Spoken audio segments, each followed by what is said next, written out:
So look, in a game like this, I'm not going to bore you with statistics too much, but there was a 15-2 run in the last 3 minutes of the second quarter.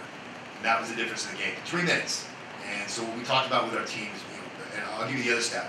We had 12 first half turnovers. And the 12 first half turnovers, again, were devastating for us. And and believe me, our team heard all about that.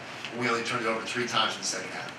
Right? So again, the lesson for these young guys is how close we are, but how devastating a 3-minute stretch or a couple of turnovers can be. In that 3 minutes, we let them get running. They felt great about themselves. They start making threes, right? And they get a lead. Now in the second half, we're grinding. We're trying to come back. We have to play desperation ball at the end, right? You take away that 3 minutes. You take away just a few of those silly turnovers in the first half, and it's a totally different ballgame. And again, Virginia's a really, really good team. That team's won 8 in a row. They're 5-0 now in ACC play. They've got a 6'9" center, huge athletic guards. They're well coached. And so the lesson to our team is when you do things right, you can play with anybody. There's enough talent and enough heart and enough character on this team. When you make mistakes in this league, people take advantage of it. And that 3 minutes was devastating for us, and that was the difference. Coach, you started the game on a great run. You took it right to Virginia. Can you just talk about what your mindset was coming into this matchup against this quality opponent? Yeah, look, the mindset is, is attack, in every single game. There's no ACC team that's going to hand you a victory, right? You're going to have to go get it. And I was proud. You saw they got a 6'9" center, and our post players went at it. We were giving up inches at every single guard position, and our guards went at it, right? And when we did that with poise, we looked great. And I thought again our execution was good in a lot of stretches. But again, the mistakes add up, and we need to make sure that we don't let those plays define the game. The good news is that they fight.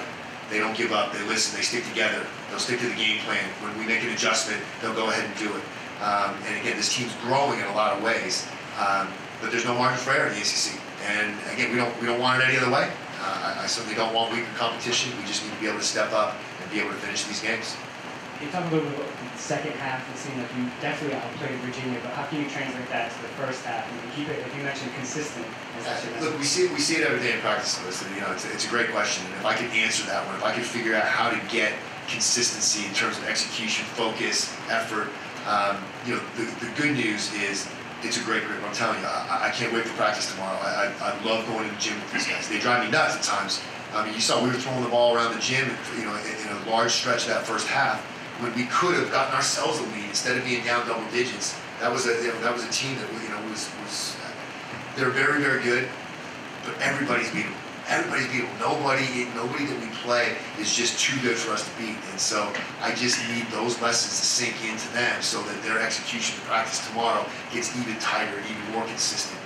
We tell them to stay hungry, right? Honestly, to stay hungry and never be happy that, we won a game so everything's okay, or we came close. But also to know that if you stay hungry and you keep working hard, you can beat anybody. And I really believe those lessons are sinking in with this group. Like I said, they're fun to coach. I hope they're fun for you guys to watch. And like I said, I wanted to be able to get over the hump and get some of these W's. Can you just talk a little bit about her performance tonight? She really took it to that Virginia team.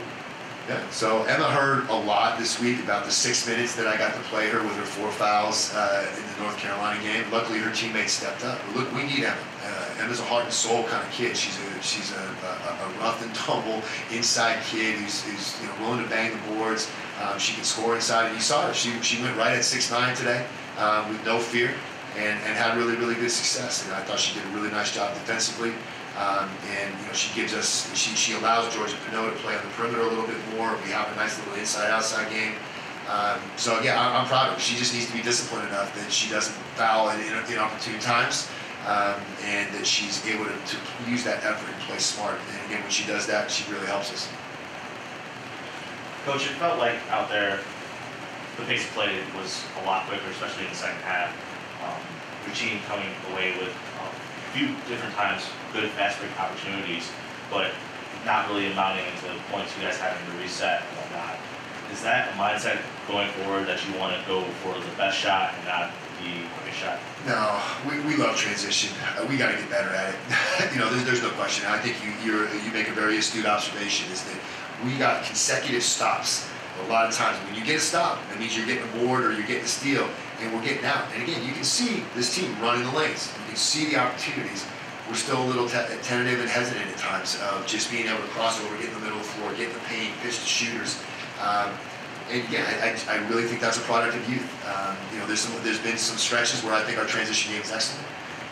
The good news is that the effort's there, right? Is that you can see them running, you can see the opportunities.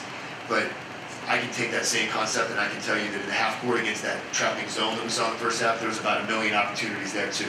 So the transition isn't so much just the only problem, it's that you don't always see the open player. We're looking, we're trying, but again, a little bit of pressure comes on and you can see me pointing, hey, she's open, and again, they're listening. The bench is helping, the kids on the court are helping. So again, there's so much growth that you see out there, but yeah, that frustrates me too. But they'll see that on film and they'll know it. Right? They'll see, oh yeah, I could have gotten in the paint, I could have pitched to her, hey, she was open inside, and they'll learn and they'll put that in effective practice. And again, we hope that it gets better every single game.